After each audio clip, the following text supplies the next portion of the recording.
Although we have a kind of suffering, although we have under a certain kind of circumstances, but brother and sister, don't forget, even the church will go through a certain kind of suffering. As our brothers say, when we take the highway to Zion, this highway will pass through the valley of Baca. Yes, we will have persecution and suffering. But don't forget, the Lord always remembers us. And He not only remembers us, He also say He hold the church in the span of His loving care. What does it mean? It means that we are in God's hand. His hand is holding us. God's hand is what? Care for us. Brother and sister, God's hand is powerful. Is it right? He can do everything He wants. He do everything to take care of the church. But don't think that He will take away your suffering. No. He gives you the intense heat and high pressure. That is for us to be transformed.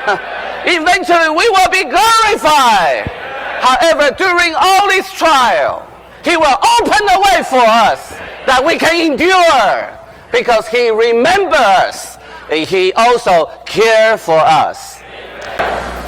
In order for us to receive God's leading, we need to be transformed as a precious stone, that we will become clear and transparent for light to shine through us. However, when the light shines through us, we also need what? The engraving of the names of the 12 tribes on the precious stone, correspond to the inscribing of Christ into the believer's heart. Christ is a letter inscribing into our heart. Without the letter, nothing we can read. Is it right? Sometimes we have the light, but we don't have the experience of Christ inscribing into us. We may have some feeling because we don't understand, because there is no definite letter for us to read.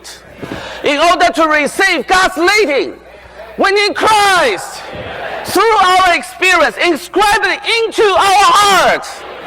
When the light shining us, we have Christ as the letter that we can read and receive God's leading.